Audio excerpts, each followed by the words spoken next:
નમસ્કાર ખેડૂત મિત્રો, લઈએ કપાસ અને કપાસ વાયદાની માહિતી. તે પહેલા જે ખેડૂત મિત્રો નવા હોય ચેનલને સબસ્ક્રાઇબ કરે જેથી તમને રોજ નવી માહિતી મળતી રહે. બીજા ખેડૂતોને તમે આ ભાગ શેર કરી શકો છો વોટ્સઅપ ગ્રુપ અને ફેસબુક પેજ ઉપર. તમને ભાગ સારા લાગતા હોય તો મિત્રો લાઈક પણ તમે કરી શકો જેથી અમને તમારા તરફથી પ્રોત્સાહન મળતું રહે. કપાસની અંદર જોઈએ તો આ જે માહોલ છે આપણને અલગ અલગ વિસ્તારોમાં છે. સવારના ભાગમાં જણાવ્યું એવી રીતના ત્યાં અમુક વિસ્તારોમાં છે ભાવ આપણને મજબૂત જોવા મળ્યા. અમુક વિસ્તારોમાં 5-10 રૂપિયાનો સારા એવન સુપર ક્વોલિટીમાં સુધારો પણ જોવા મળ્યો હતો. તો એ ભાગ જે ખેડૂત મિત્રોએ ન જોયો હોય તો ખાસ જોઈ લેવો જેથી એને વધારે પડતી જાણકારી એને સમજવા મળે. આજે શનિવારના લીધે બંને વાયદાઓ બંધ હોય છે. ગુજરાત રાજ્યભરની અંદર વેચવાલીની વાત કરીએ તો આજે આપણે વેચવાલી છે 2 લાખની અંદર જોવા મળે અને 2 લાખની અંદર વેચવાલી જ્યારે પહોંચતી હોય છે ત્યારે દેશની અંદર ઓલ ઓવર અલગ અલગ રાજ્યોનો રિપોર્ટ પણ તમારી સામે રજૂ કરીએ છીએ. એની અંદર પણ આપણને આવક છે આજે ઘટીને જોવા મળે છે ઘાસડીની અંદર. સ્ટેટ વાઇઝ એસ્ટિમેટેડ કોટન અરાઇવલ્સની વાત કરીએ તો ડેલી આવક જે આપણે જોવા મળે છે એટલે કે 30 ડિસેમ્બરના રોજ જે રિપોર્ટ રજૂ થયો છે, સાંજના રિપોર્ટ જે આવતો હોય છે તમારી સામે રજૂ કર્યો છે. એની અંદર તમે જોઈ શકો છો ગુજરાતની અંદર છે 38,000 ઘાસડીની આવક જોવા મળી છે. મહારાષ્ટ્રની વાત કરીએ તો 40,000 ઘાસડીની આવક જોવા મળે છે. મધ્યપ્રદેશની વાત કરીએ તો 9,000 ઘાસડીની આવક જોવા મળે છે.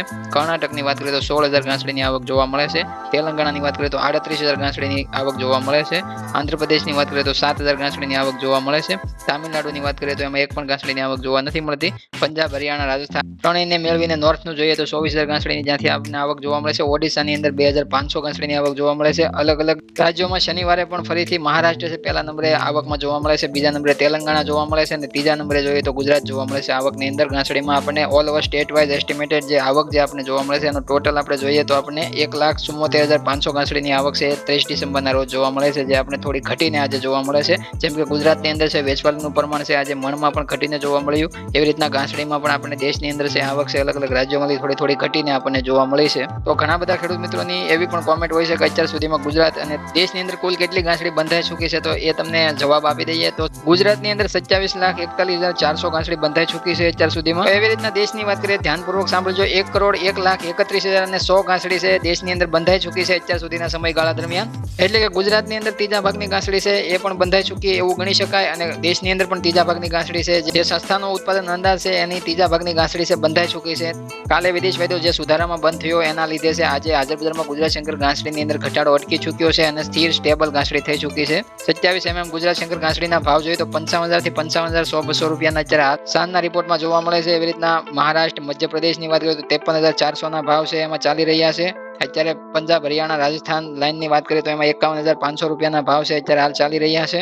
એટલે એમાં પણ કોઈ ઘટાડો નથી. એમ ગુજરાત શંકર ઘાસડીની અંદર પણ કોઈ ઘટાડો જોવા નથી મળતો. એવી રીતના થોડી પાછળથી માહિતી લઈએ. અમેરિકન ડોક્ટર જે કપાસની અંદર મોટા નિષ્ણાંતો ગણવામાં આવે છે એની આપણે ચર્ચા કરીએ. ટૂંકમાં કપાસ ઉપર જે ટિપ્પણી કરતા હોય છે એ થોડું આપણે સમજીએ. અત્યારે હાલ એની જે ટિપ્પણી આવી છે એની ઉપર આપણે થોડી નજર ફેરવીએ તો આપણે સમજવા મળે કે નવું વર્ષ કપાસના ઊંચા ભાવ માટે દરવાજા ખોલવાની ધમકી આપી રહ્યું છે.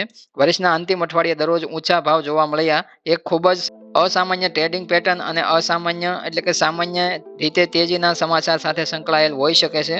દૈનિક ભાવમાં વધારો નાનો હતો પરંતુ તેમ છતાં દરરોજ વધારો હતો. જો કે સ્મોલ મુખ્ય શબ્દ એ છે કે કારણ કે દૈનિક ભાવમાં વધારો અત્યંત નાના ટ્રેડિંગ વોલ્યુમ પર થયો હતો. જાણે અડધા ઉદ્યોગ આખા અઠવાડિયામાં બંધ હોય એવી ઉત્તેજિત સારી છે પરંતુ ખૂબ ઉત્સાહિત નથી થયા એવું હાલ જોવા મળ્યું હતું પાછલા અઠવાડિયામાં. વધુમાં અમેરિકન ડોક્ટરનું કહેવું છે કપાસ ઘણા મહત્વપૂર્ણ મૂવિંગ એવરેજ સૂચકાંકોથી ઉપર જઈને એક ઉત્તમ ટેકનિકલ રન પર વર્ષ બંધ રહ્યો હતો કે જે આ 2023માં જે ઊંચા લેવલ અને સપાટીએ બંધ થતો વાયદો જોવા મળ્યો હતો. નિકાસ, વેચાણ અને શિપમેન્ટ બંને મજબૂત હતા. જોકે અમેરિકન વેચાણ નિકાસના આંકડા છે આપણે આગળના રિપોર્ટમાં રજૂ કર્યા હતા. એમાં સાદા કોટન અપલેન્ડ કપાસ એટલે કે સાદા કપાસનું શિપમેન્ટ સારું જોવા મળ્યું. નિકાસ અને સુધારો આપણને 4 અઠવાડિયાના આગલા સપ્તાહ કરતાં પણ છે સારી એવી નિકાસ એની અંદર જોવા મળી. જે આગળનો રિપોર્ટ જે તમારી સામે રજૂ થયો ઘણા બધા ખેડૂત મિત્રોએ ન જોયો હોય તો લાઈવ તેજીનો જે ભાગ છે એની અંદર છે એ આંકડા આપવામાં આવેલા છે.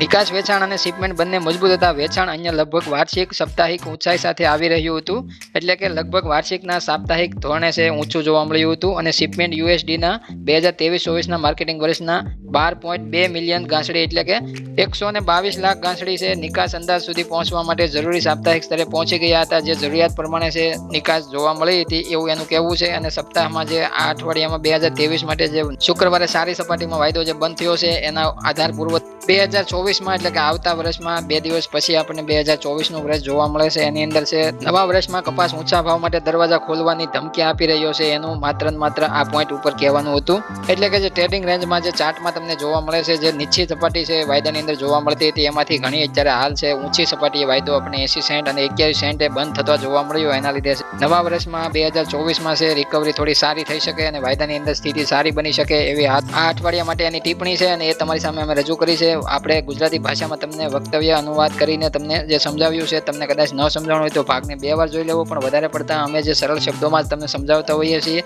રિપોર્ટ છે બધા અંગ્રેજીમાં જોવા મળતા હોય છે, તમને ગુજરાતી અનુવાદ કરી અને તમને સમજાવતા હોઈએ છીએ, એટલે ગુજરાતી ભાષામાં સરળતાથી સમજવા મળે તમને. તો હજી પણ આમાંથી તમને કાંઈ ન સમજાવવાનું હોય તો કોમેન્ટ કરજો મિત્રો. દેશ દુનિયાના અને તમામ પાકોના બને ત્યાં સુધી ભાગ છે તમારી સામે રજૂ કરતા રહીએ છીએ. આજે પણ જીરુના ખેડૂતો માટે છે વાયદા સાથે જીરુનો ભાગ છે રજૂ કરવામાં આવ્યો છે. તો જે ખેડૂત મિત્રો જીરું વાવ્યું વાવેતર કરતા હોય અને બીજા ખેડૂતો તમારી આજુબાજુ કરતા હોય તો એ ભાગ કદાચ એને જોવા માટે ફાયદો કરાવી શકે છે. નવા અપડેટ, નવા ડેટા તમારી સામે રજૂ કરતા રહીએ છીએ. હવે મળીશું મિત્રો કાલના ભાગમાં. ત્યાં સુધી બધા ખેડૂત મિત્રોને જય જવાન, જય કિસાન, જય ભારત, જય ઠાકર.